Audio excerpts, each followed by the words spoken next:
Assalamualaikum warahmatullahi wabarakatuh. Salam sejahtera buat teman-teman semua. Apa kabar?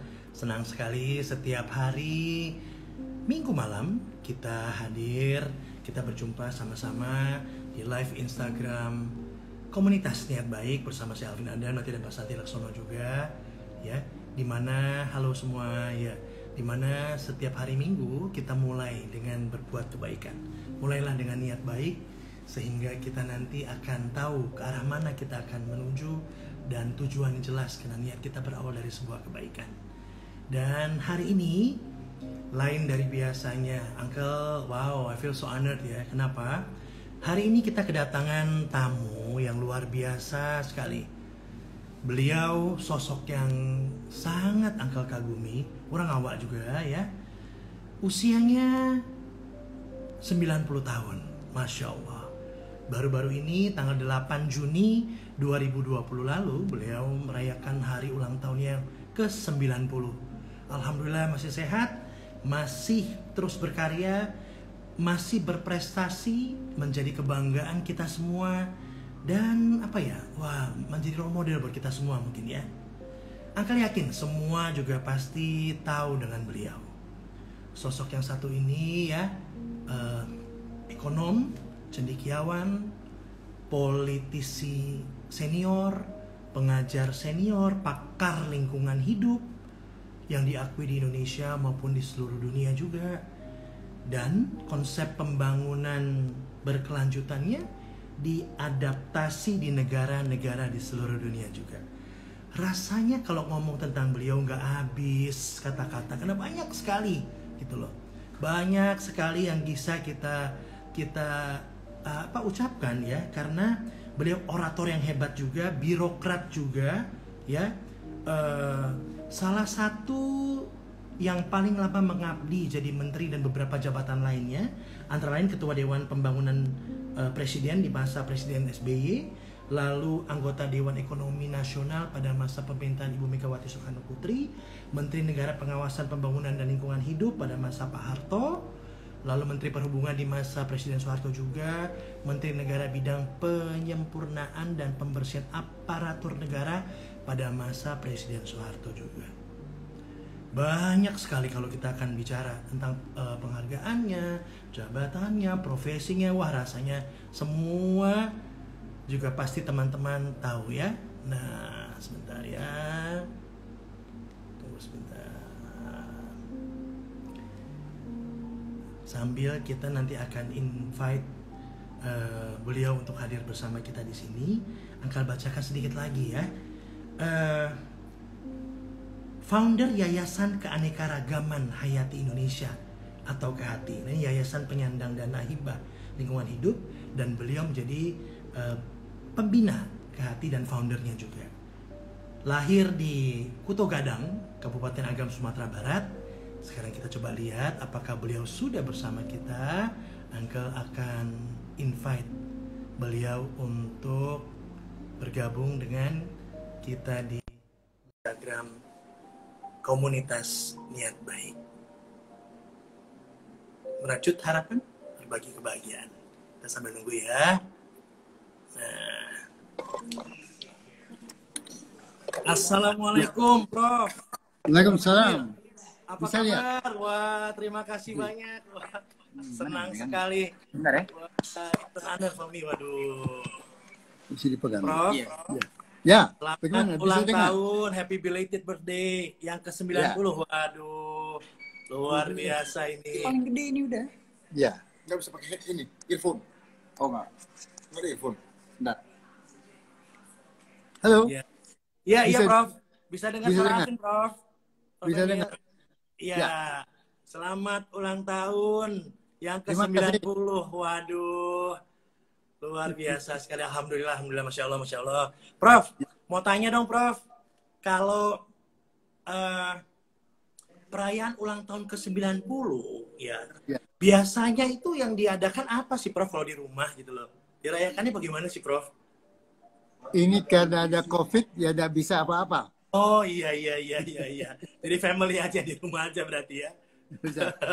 Gak ada, iya betul. Karena Lalu 90 lansia tidak boleh keluar, tidak boleh Tidak boleh jalan, keluar. tidak boleh apa-apa. Betul, betul, betul. Tadi saya bingung, pertanyaan semua orang mungkin sama dengan saya, Prof. Kalau Ya, 90 tahun itu biasanya perayaannya bagaimana ya, gitu loh. Gitu kan? ya, Saya sempat lihat kemarin Yayasan Kehati merayakan acara juga dengan Zoom dengan ya, bikin Zoom ya, itu menarik, ya, luar biasa sekali. Gitu. ya. Prof, makanan di ulang tahun atau hari biasa kan selalu ada ini katanya, ada durian katanya. Ya. Prof kan paling suka durian nih katanya. Ya. Betul ya Prof, katanya durian itu selalu dikonsum ya, makan durian itu memang favoritnya gitu Prof. Ya, karena kita tinggal di Lahat di Oh iya, tahun iya. itu, dan di Lahat itu ayah itu kerjanya turne, membuat jalan. Nah, saya ikut berkenalan dengan sisa makanan gajah.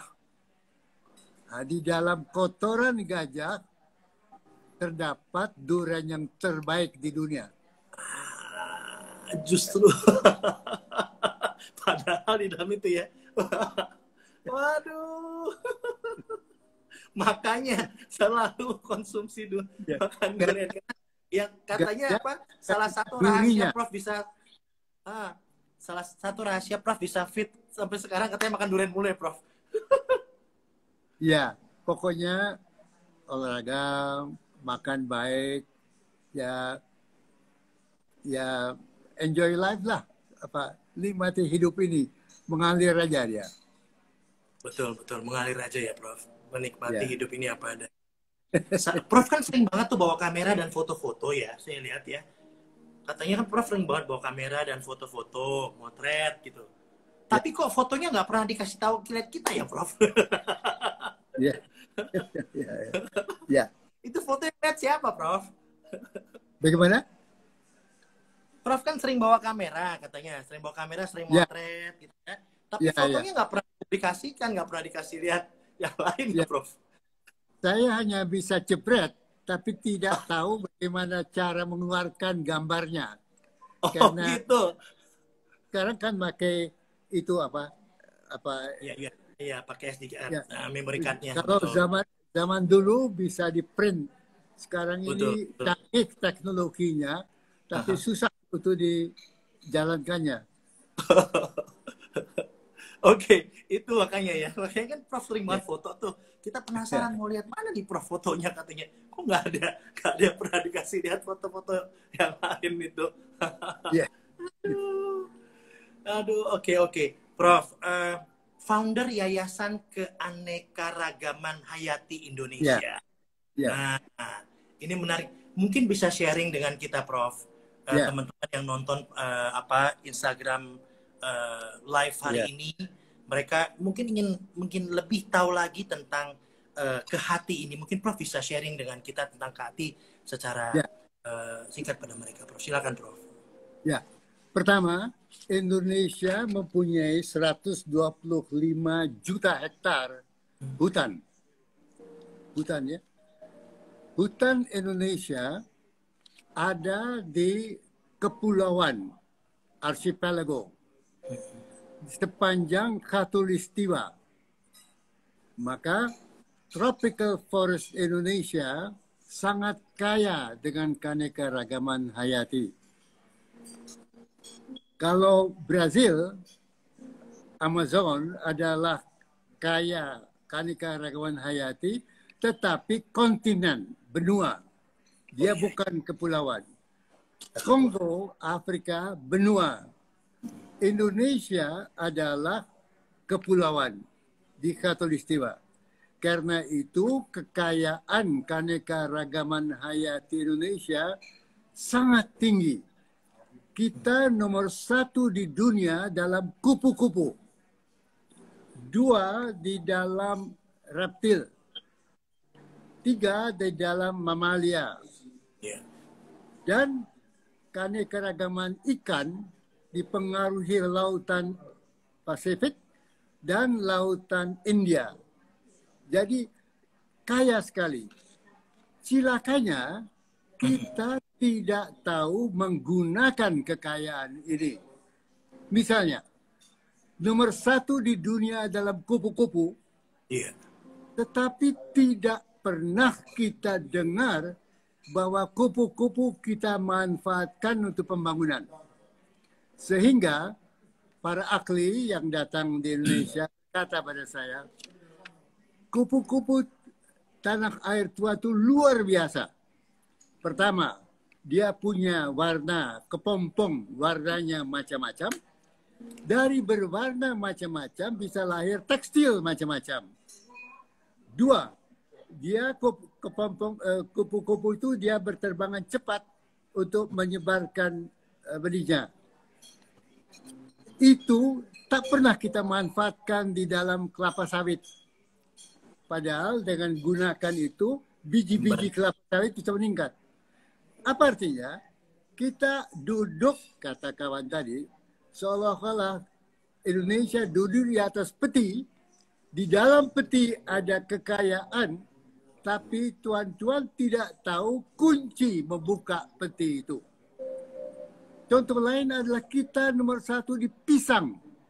Buah pisang. Bermacam ragam. Pisang Ambon, pisang macam-macam, raja-jajam.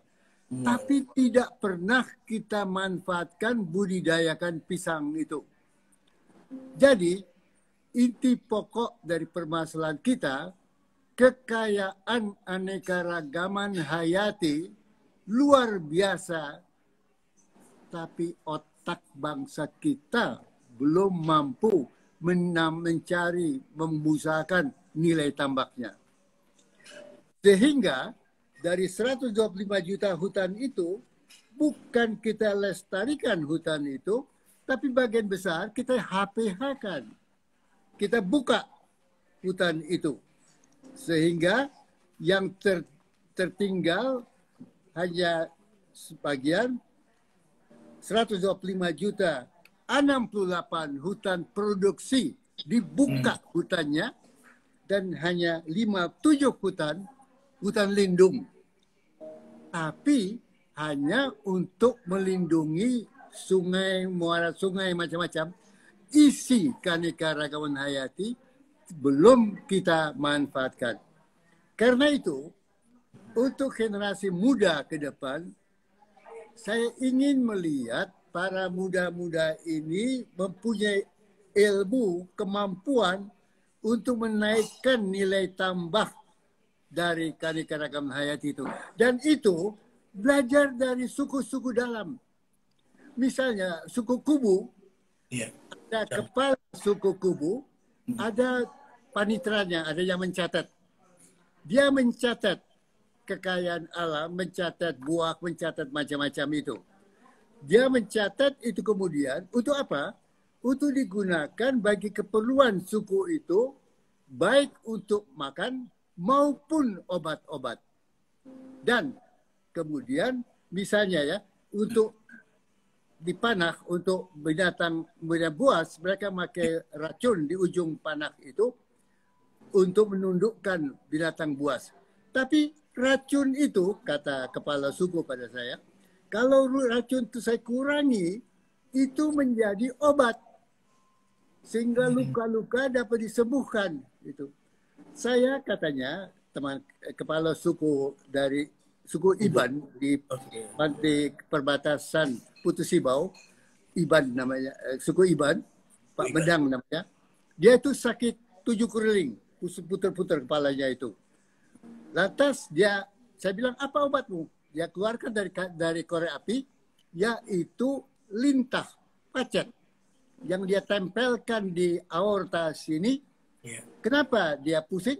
Karena udara yang ke aorta ini tersumbat di serabut otak itu. Pacet katanya menggigit, mengeluarkan semacam zat yang mencairkan.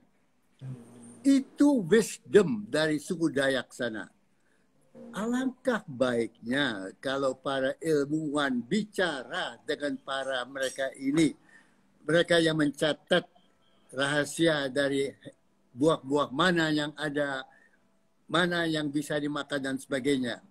Jadi kita punya kekayaan alam tersimpan di dalam hutan, tersimpan di dalam peti, belum dinaikkan ke atas.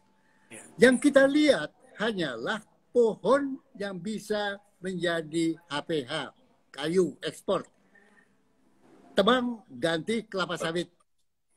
Padahal isi dari ekosistem adalah sumber alam hayati. Jadi yang kita gunakan hanya pohon, bukan sumber alam hayati. Maka generasi muda saya betul-betul mengharap bisa memperdalam kekayaan alam hayati kita ini sebagai obat, sebagai makanan, sebagai parfum. Parfum yang di Paris itu berasal dari hutan Kalimantan Utara. Ada sejenis bunga itu. Kenapa Paris yang mengembangkan? Kenapa tidak kita bisa mengembangkan hal itu? Ya begitulah. Jadi bagaimana ya supaya anak-anak muda melihat bahwa belajar itu bukan hanya belajar untuk menjadi insinyur, menjadi dokter, macam-macam, tapi belajar mengembangkan nilai tambah dari kekayaan alam yang khas di Khatulistiwa ini. Kesana keinginan saya supaya berkembang. Prof. Emil, tadi Prof. Emil kan sempat bilang tentang salah satu kekayaan kita kan dari ikan juga kan. Nah ini budidaya ikan di Indonesia nih bagaimana keadaannya, Prof? Betul. Ada yang membanggakan bangsa Bisa. Indonesia? Ini Buena Widya bertanya di sini. Betul. Jadi gini Bung ya, Indonesia ini punya 3 kelompok terbentuknya tanah Jawa, Sumatera, benturan dari lempeng Australia sama Asia, lahir Sumatera, Jawa. Di timur, Sulawesi, Ambon, Maluku, macam-macam adalah pembenturan lempeng Pasifik. Kalimantan tidak dari perbenturan lempeng. Maka Kalimantan itu khas. Kalimantan disebut wetland, tanah basah, gambut. Kalimantan tidak punya gunung, tidak punya bukit, yaitu wetland.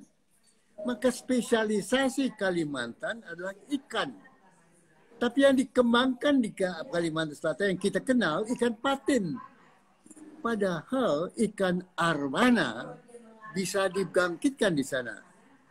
Dan saya agak terganggu pikiran saya bahwa pola pembangunan di Kalimantan mau mengikuti pola pembangunan di Jawa dengan sawah, irigasi, dan sebagainya. Padahal di sana lain.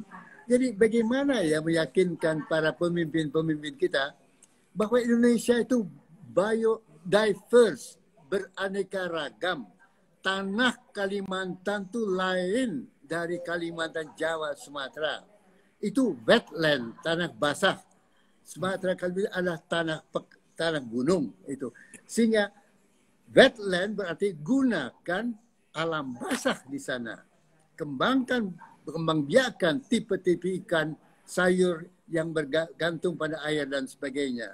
Nah itu menggunakan ilmu. Jangan pandang Indonesia dari kacamata Jawa. Keliru itu. Jangan bangun Kalimantan seperti membangun jalan di Jawa. Keliru itu. Kalimantan mengendaki pola transportasi yang lain. Jadi bukan propeller, yaitu baling-baling di bawah pantat kapal, tapi di atas. Sehingga dia di atas itu dia hoover, seperti hoover ini yang mendorong. Jadi Indonesia bineka, beraneka ragam. Mohon pembangunannya pun beraneka ragam. Jangan sama ratakan seluruhnya seperti di Jawa. Lain itu. Nah itu mengendaki pemahaman tentang keanekaragaman hayati. Kurangnya pengetahuan mereka atau ketidakmautawan mereka, Prof, sebetulnya? Tidak, saya kira saya lebih cenderung menganggap tidak tahu. Kedua, malas berpikir. Dan dalam kaitan itu inovasi kita juga jauh tertinggal. Kita ini malas menggunakan imajinasi, inovasi, pikiran baru dan sebagainya. Jadi kunci pembangunan menjelang 2045 bukan modal, bukan investasi, tetapi human resource development. Mengapa? Pertama, karena bonus demografi menaikkan anak-anak berusia 15 ke 65 tahun meningkat besar, menjadi dominan usia 15 ke 64 tahun ini. Tetapi kualitas pendidikannya rendah. Dari 70 negara, maka yang diukur dia punya kemampuan intelektualitasnya, membaca, berhitung, dan sains, nomor 1 adalah Singapura. Dari 70, Indonesia nomor 62. Di bawah Vietnam, di bawah Thailand. Sehingga modal yang sama dihadapi oleh orang RRT, oleh orang Singapura. Modal yang sama dihadapi oleh orang Thailand dan Vietnam dan oleh Indonesia. Indonesia memerlukan 6 satuan modal, padahal teman lain hanya separuh. Produktivitas kita rendah. Karena itu, saya risau membaca Omnibus Law yang mengutamakan investasi dalam bentuk modal. Kita perlu investasi otak, brain development.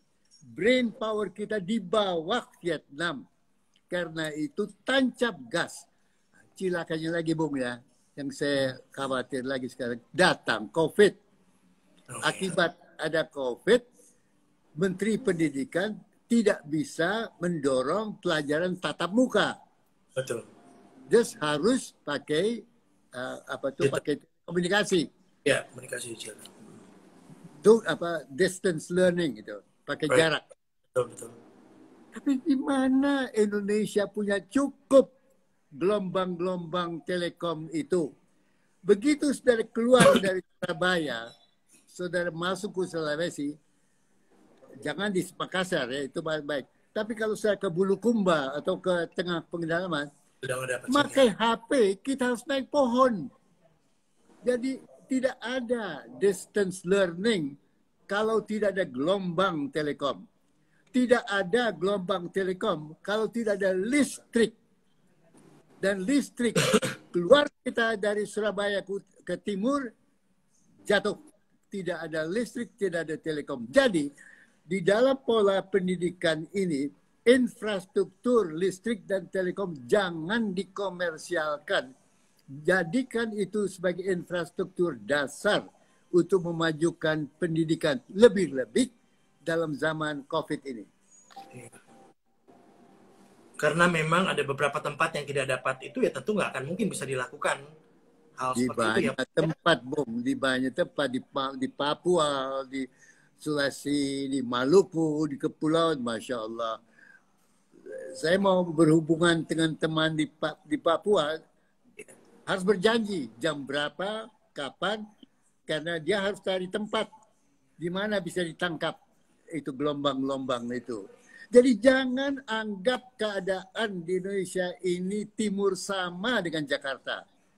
Maka kartu prakerja yang mengutamakan pendekatan telekomunikasi itu, saya kira terlalu Jawa sentris thinkingnya dan tidak bersifat memperhitungkan bahwa tidak semua mempunyai gelombang telekom, tidak semua punya listrik, dan kalaupun ada listrik dan telekom, tidak semua tahu menggunakan alat-alat Zoom dan sebagainya.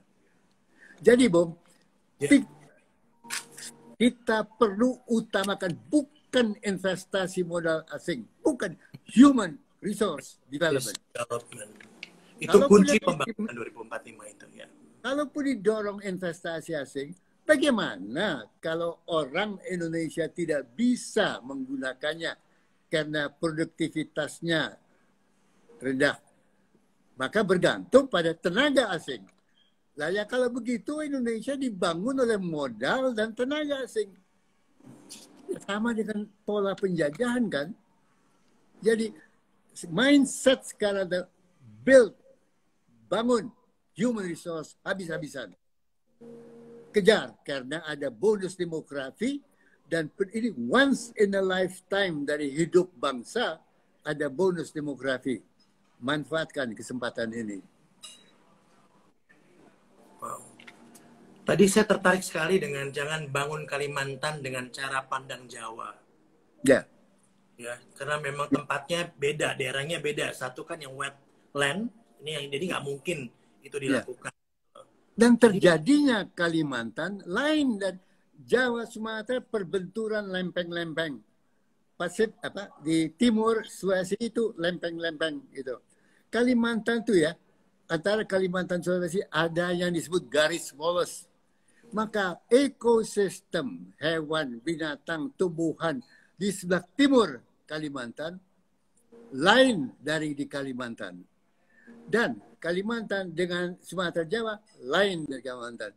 Maka please, alam lingkungan itu memang tidak uniform. Kita ini bukan benua.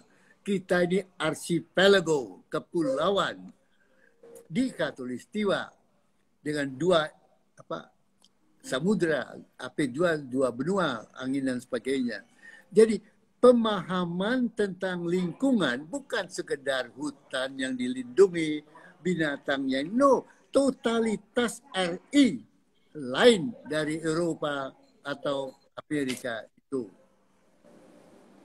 Berarti dengan kata lain, lepas landas 2045, lingkungan hidup dan pelestarian alam pasti punya peran besar sekali untuk mewujudkan itu semua ya Prof, kalau kita lihat dari sini ya.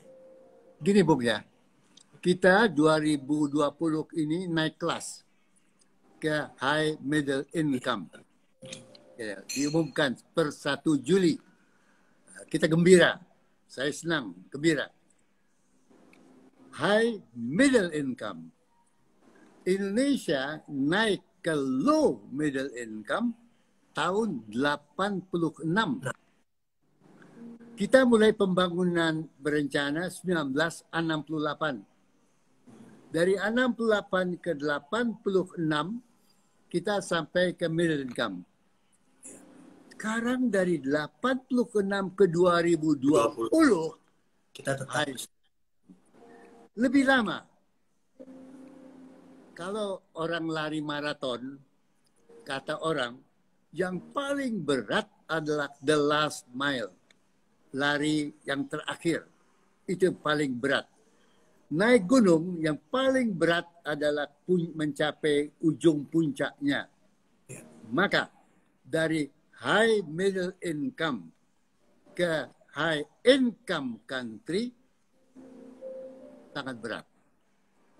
Kuncinya otak, produktivitas, human resource. Ambil beda Korea Utara, Korea Selatan. Kenapa Korea Selatan bisa lepas dari middle income, Korea Utara tidak? Sama-sama genetikanya Korea. It's the brain power. Dan kenapa brain power lain?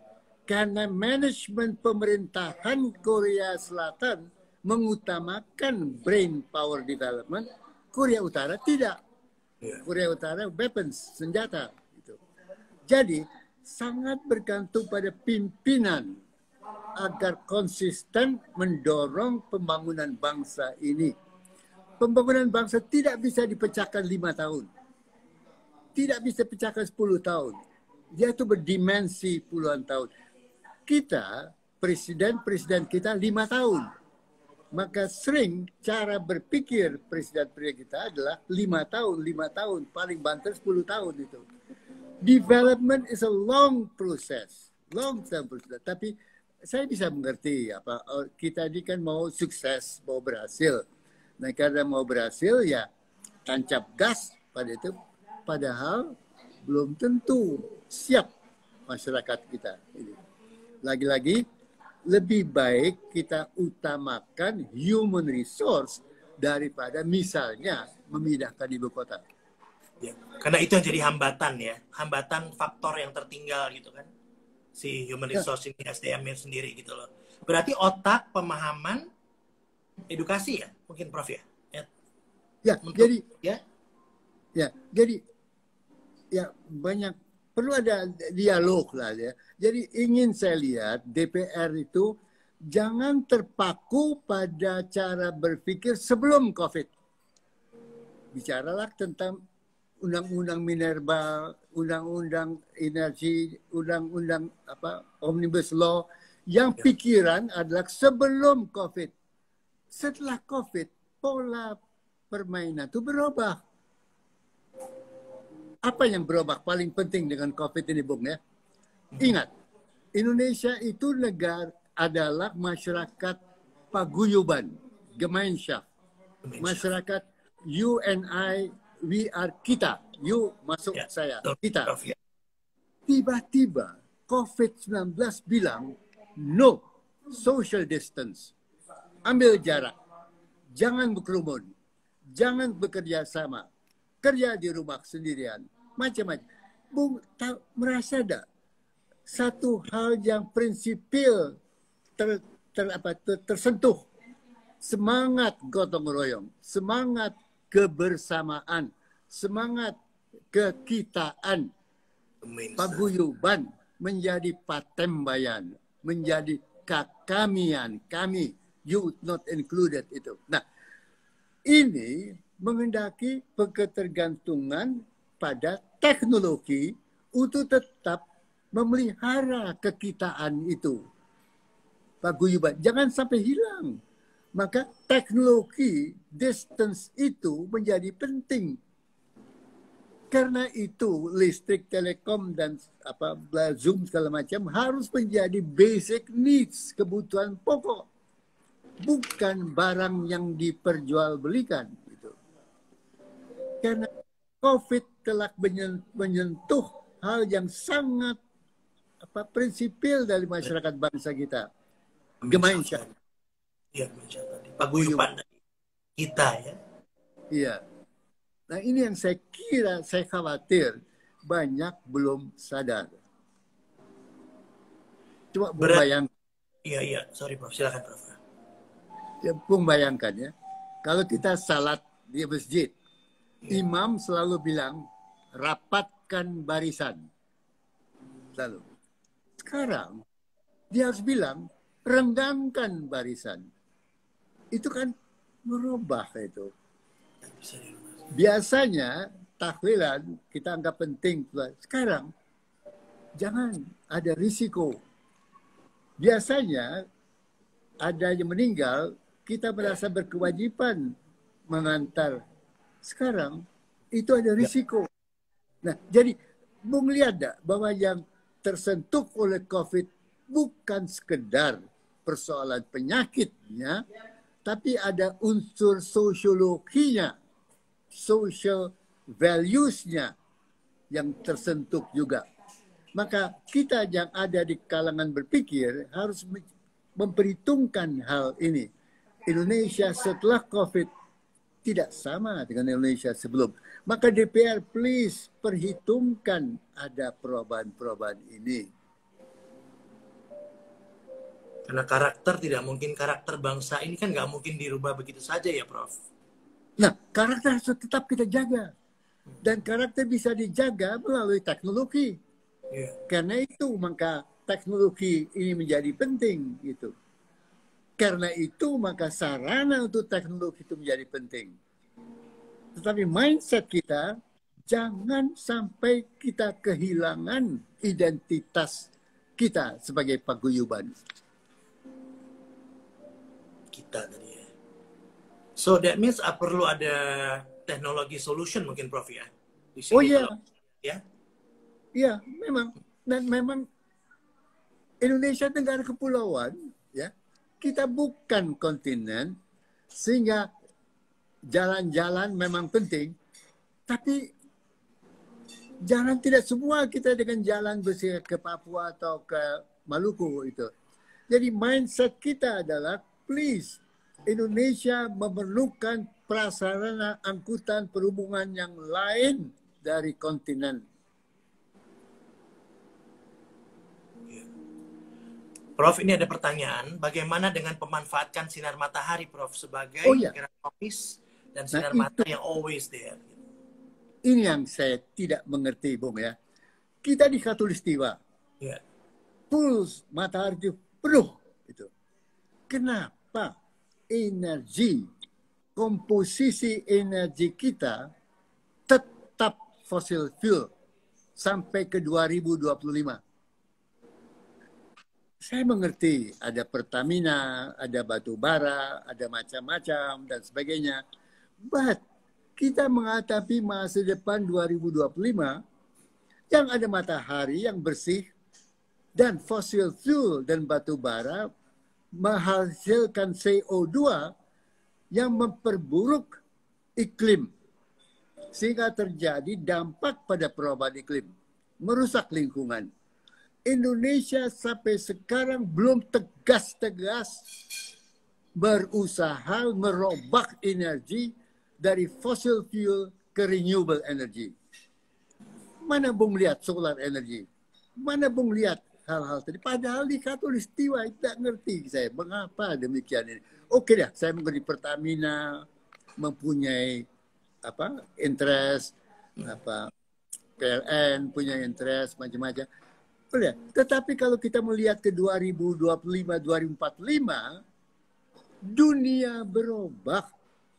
Kalau kita tetap pada fossil fuel, ancaman adalah perubahan iklim, dan yang terancam adalah negara kepulauan. Karena perubahan iklim, muka laut naik. Nah kalau muka laut naik, bukan Amerika, bukan Rusia, bukan RT yang ribut. Yang kena kita dengan 17.000 pulau. Pantai utara Jawa sudah mengalami tekanan sekarang ini. Ini sebentar lagi kita banjir. Surat kabar akan penuh ramai lagi dengan banjir. Jadi saya pikir, why not once and for all, ya? Kita pecahkan masalah banjir dengan waduk lepas pantai. Jangan waduk-waduk di pinggir-pinggir ini, tapi lepas pantai. Jika kita bendung kenaikan laut naik itu, dan sekaligus air yang ini, air asin di balik waduk itu kita keluarkan, air sungai yang bersih, air sungai dari daratan masuk, kita ciptakan air minum, air tawar. Jadi, jadi gimana ya? Ini keadaan Indonesia 2020-2045 tidak sama dengan Indonesia 2020 ke 19 ke 2000 kemarin. Ini vision. Kita memerlukan imajinasi. Kita memerlukan penglihatan, ya, bahwa dunia berubah, iklim berubah. Kalau kita tidak berubah. Nah, ya, karena itu maka pikir the new trase ke 2045 bukan yang kita pikirkan kemarin sebelum COVID. Prof, ini ada pertanyaan. Bagaimana pemberdayaan masyarakat berbasis kelestarian lingkungan? Ya. Seperti bagi teman-teman di berbagai wilayah Indonesia ini. Silakan, Prof. Saya ingin ya, kita ini apa yang paling kuat, dekat di hati, agama. Apa itu Islam? Islam baik semua itu. Waktu saya pertama jadi Menteri Lingkungan, pertama yang saya kunjungi adalah Buya Hamka. Saya bilang, Buya, masyarakat Indonesia saya mengerti banyak muslimin, bagaimana memperkenalkan lingkungan ke masyarakat ini. Buya itu bilang, kau pergi ke pondok pesantren di Anukaya, di Sumeneb. Dan beliau macam-macam. Ketika saya ke Sumeneb, ya, di Anukaya, pondok pesantren Anukaya, Kiai Haji Basit namanya, saya bicara dengan beliau bukan bicara tentang lingkungan penting dan segala, no. Beliau bicara tentang menjalankan salat secara sempurna. Untuk kesempurnaan salat perlu wudhu, air wudhu perlu bersih. Menghadap Tuhan kita mesti bersih. Untuk bersih perlu wudhu. Untuk wudhu perlu air wudhu. Untuk air wudhu perlu pohon hutan. Untuk hutan perlu tanam pohon. Beliau dengan pondok pesantrennya menanam pohon menjadi hutan, mengundang hujan agar ada air untuk kesempurnaan salat. Luar biasa. Nah itu yang mau saya, aduh Masya Allah. Saya belajar banyak dari Bu Yamkati. Saya pikir, jadi apabila kita bisa mendekati cara pola berpikir ini, jangan melakukan untuk lingkungan, supaya menteri lingkungan terkenal. No, kau lakukan ini karena Tuhan berkata, tertampak kerusakan di muka bumi oleh tangan tangan manusia. Maka tangan manusia ini bisa pula memperbaikinya. Nah, begitu pula di dalam agama Katolik. Saya kenal Pater Bolen di Maumere. Di Maumere itu tiap hari Minggu setelah beliau khotbah, beliau minta kumpul orang kembali. Kembali membikin teras bangku yang ditanami dengan lam torogong. Terus menerus. Tinggal pada suatu ketika saya diundang lagi oleh Pater Bolen. Untuk apa? Untuk menyaksikan sungai kembali mengalir. Saya masuk lalu kepala saya dikasih air itu. Tadinya air itu, sungai itu kering gersang. Apa poin Pater Bolen? Kita bisa merubah jika kita ikuti apa yang disebut dalam ajaran Bible tadi. Alam ini dirusak oleh manusia, maka manusia pula lah yang bisa memperbaikinya. Jadi ada inner force. Jangan kau lakukan itu dengan dicepret-cepret, di foto-foto, di masuk televisi, segala macam. No. Kau lakukan penanaman pohon karena kau yakin ini memperbaiki alam. Kan disebut telah tampak kerusakan di muka bumi karena ulah tangan manusia. Maka ulah tangan manusia ini pula lah yang bisa memperbaikinya. Jadi ke sana, Bung. Speechless saya. Prof, bagaimana bisa, pasti pertanyaan saya sama dengan pertanyaan banyak orang yang nonton hari ini gitu loh. Bagaimana bisa punya otak secemerlang Prof di usia sekarang masih bisa pikir dengan begitu cepat, bahkan yang muda-muda pun nggak kepikiran sama sekali Prof mungkin. Karena marah Pak. Karena jengkel, marah, baca dia. Tidak tahu saya melihat jalan keluar. Frustrasi adalah kok orang luar tidak melihat ini. Itu yang mengapa demikian? Mengapa komposisi hutan lindung lebih kecil dari hutan produksi? Kemudian di dalam hutan produksi, hutan pohon-pohon yang langka itu pun ditebang. Kenapa? Kenapa dorongan uang, dorongan itu ya sangat kuat? Mengapa dorongan pangkat begitu dominan itu? Kenapa tidak normal-normal aja dah? Jadi manusia biasa aja yang membaca Quran, membaca macam.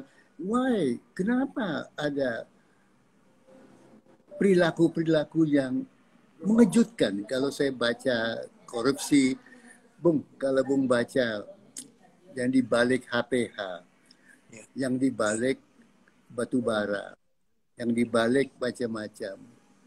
Masya Allah. Saya baca laporan-laporan KPK, yang saya tanya, Masya Allah, kok sampai begitu powerful the desire untuk mendapatkan materi. Seolah hidup ini materi. Saya mengerti lah. Mungkin materi penting untuk membiayai partai. Ya. Tapi partai kan dibangun untuk sesuatu cita-cita. Bukan untuk memperpetuate, meneruskan pola koruptif itu. Jadi kenapa begitu ya? Sekarang ini semuanya itu serba bagaimana menghimpun dana untuk pilkada. Masya Allah. Apakah itu maksud pembangunan politik kita? Karena pada saat membangun tidak semata-mata karena sang penciptanya menyuruh dia yang ada di situ mungkin, Prof. Loh, tapi kan semua kita akan mati, kita akan meninggal. Apa tidak tahu bahwa nanti kita harus ada tanggung jawab? Satu. Dua, kita akan punya anak, punya cucu, punya cicit. Saya punya cicit 2, umurnya tidak sampai 2 tahun. Di kepala saya berpikir 2045, 25 tahun nanti. Cicit jadi 27, 28 tahun. Bagaimana dia bisa survive? Kalau keadaannya terus tidak mengutamakan lingkungan, kekitaan, tidak mengutamakan hal-hal yang wajar lah, yang manusiawi. Gitu.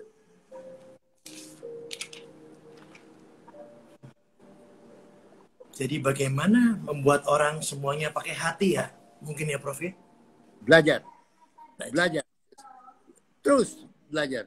Ini Bung ya, adanya iPad, adanya itu luar biasa itu. Kita bisa baca buku-buku dari seluruh dunia.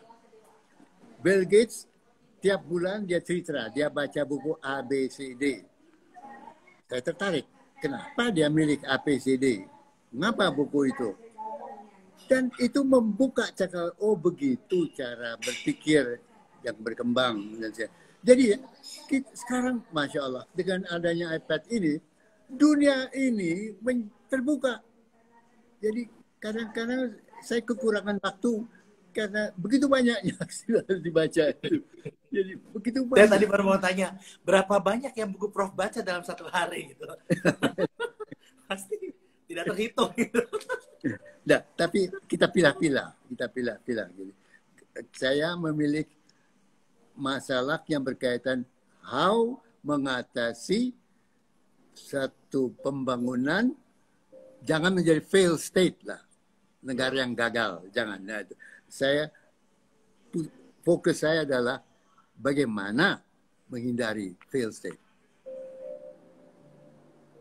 Saya tadi tertarik mendengar Prof bicara, berarti orientasi dari Prof bekerja dan melakukan semua ini, dan tadi kesalahan tadi ya orientasinya jelas. Gak cuma di sini gitu, orientasinya kan ada nanti, hari berikutnya nanti. Di mana pertanggungjawaban itu ada semuanya. Masya Allah. Ya, akhirnya kan kita akan bertanggung jawab akhirnya.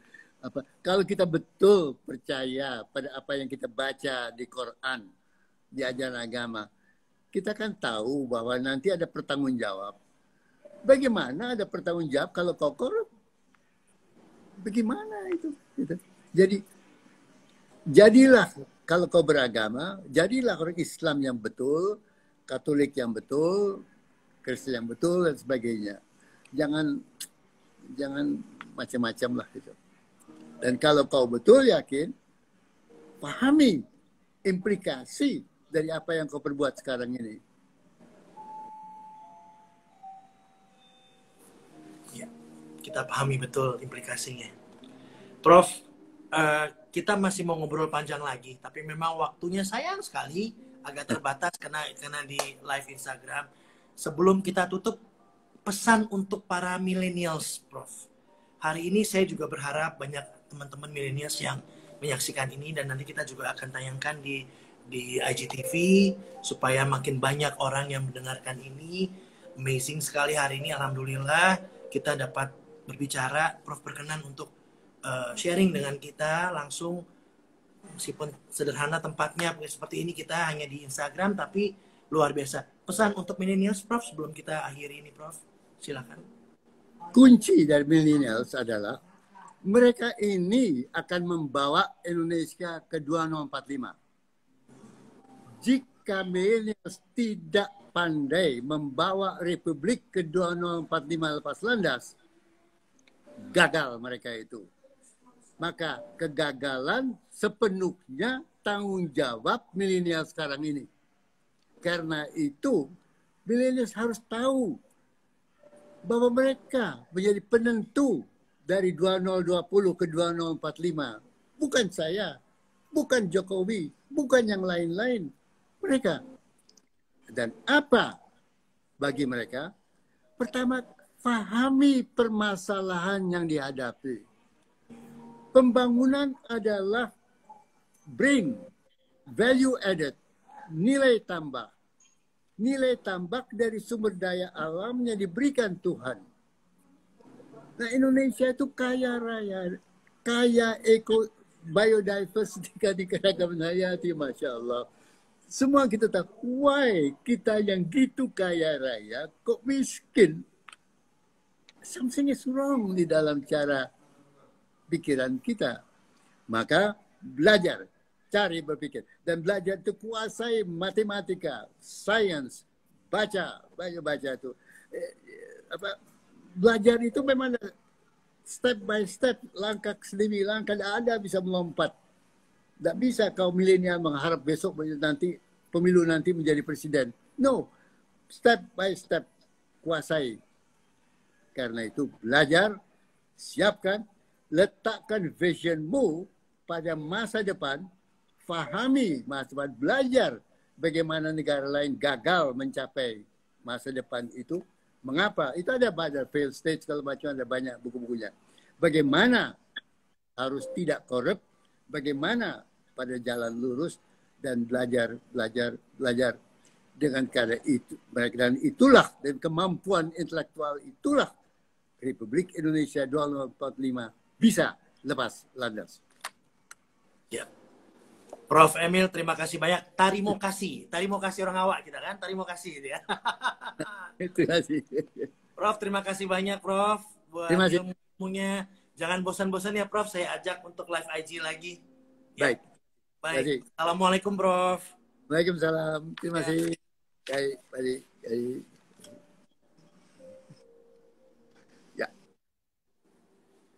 Wow. Saya yakin Anda semua sependapat, sampai saya pun biarkan. Jadi emang saya kepingin mendengarkan semuanya, dan saya yakin kita semua yang mendengarkan semua itu. Belajar. 90 years old, kita kalah jauh gitu loh. Begitu banyak yang kita bisa dapatkan hari ini. Mudah-mudahan saja kita bisa ngobrol lagi dengan beliau. Saya sebelum tutup, saya undang Mbak Santi untuk ngobrol dengan saya di sini sebentar ya. Karena kita berdua, nah kita akan ini sebentar. Nah, speechless, tapi begitu banyak yang kita dapatkan hari ini. Masya Allah. Mbak Santi.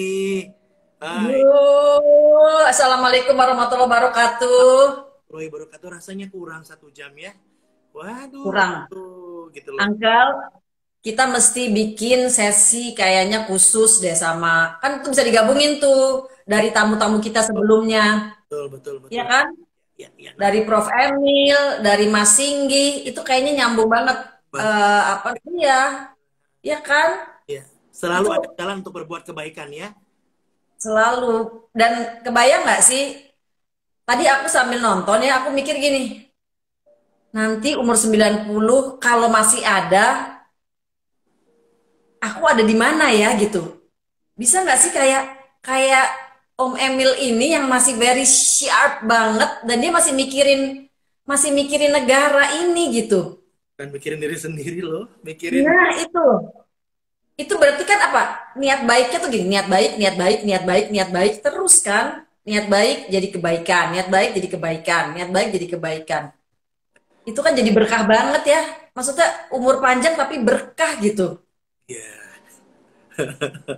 Tadi masih sangat maju banget, sampai tadi baca komen-komennya gini. Ini milenial saja mikirnya nggak sampai kayak begini nih. Ini ya seorang usia sampai 90 tahun masih, ya itu yang dibilang kan, kalau bisa panjang umur tapi berkah gitu, bisa bermanfaat buat banyak orang, buat lingkungan, buat alam semesta. Aduh, hati rasanya tadi denger terharu, bahagia, ya maksudnya masih punya kesempatan untuk kita bisa menghadirkan Profesor Emil tuh di sini gitu. Dan kita punya kesempatan semua, umur berapapun kita. Ya. Gitu. Iya. Iya, betul. Kita juga bisa beliau Iya. dan tentunya para milenials. Mudah-mudahan yang hari ini yang kita tayangkan bisa didengarkan oleh semua teman-teman Yes. yang Ini nanti mesti diposting lagi gitu biar banyak yang dengerin, kita ya biasa kan? tayangkan lagi di IGTV memang di channel kan, supaya nanti semua bisa lihat lagi dan insya Allah mungkin ada sesi-sesi berikutnya bersama dengan Prof. Emil dan beberapa narasumber kita yang sebelumnya, karena memang Iya. komunitas yang baik memang punya ikhtiar untuk mewujudkan niat baik kita bersama. Ya dimulai Iya. dengan hal yang seperti ini dulu, kemudian nanti kita wujudkan ya Mbak Santi ya, bareng-barang semua ya. Iya, Prof. karena kan memang Kak Abu Marlo waktunya masih harus 3 jam. Saya setuju Oh, banget gitu. benar. Kang Abu Marlo, ya Prof. Emil, habis gitu ajak lagi Mas Singgi, Alamanda, Bu Yanti, semua tamu kita lah, semua tamu-tamu kita yang luar biasa itu kita taruh di satu platform. Nah, biar pada inspiring banget. Dan jangan lupa di komunitas niat baik siapapun dia bisa sharing bersama Yes. kita asal punya niat baik dan betul-betul bisa kita manfaatkan bersama-sama untuk kepentingan orang banyak.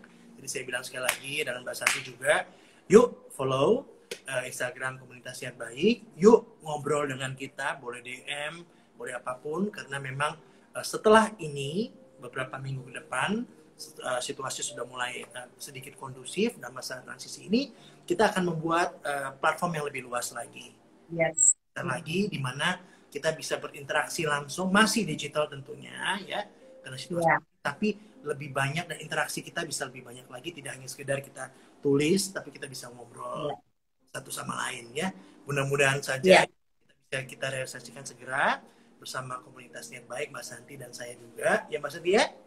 Yes, betul. Jadi apa namanya kita juga pasti kan banyak nih kalau misalnya orang-orang luar biasa di luar sana banyak lagi orang yang punya ide-ide emang untuk kebaikan karena dimulai dengan niat baik itu kalau dikolaborasiin kan itu jadi gede banget untuk apa? Untuk kemajuan Indonesia, untuk kemajuan bangsa gitu.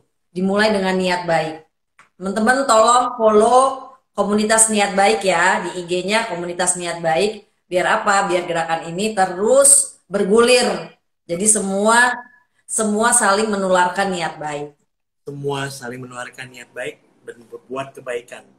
Satu kebaikan buat semuanya. Ya. Yes. Kita tutup dulu ya, Mas. Betul. Iya. Baik teman-teman, terima kasih banyak sekali lagi sudah menyaksikan live Instagram komunitas niat baik bersama saya. Tadi ada Profesor Emil Salim, Mbak Santi Laksono. Kita pamit dulu. Mudah-mudahan apa yang kita berikan hari ini, sharing dari beliau, bisa tentu sangat bisa membuka pemikiran kita dan yuk masih banyak yang bisa kita lakukan. Seperti kata-kata beliau tadi. Ya. Wassalamualaikum warahmatullahi wabarakatuh. Sampai ketemu lagi.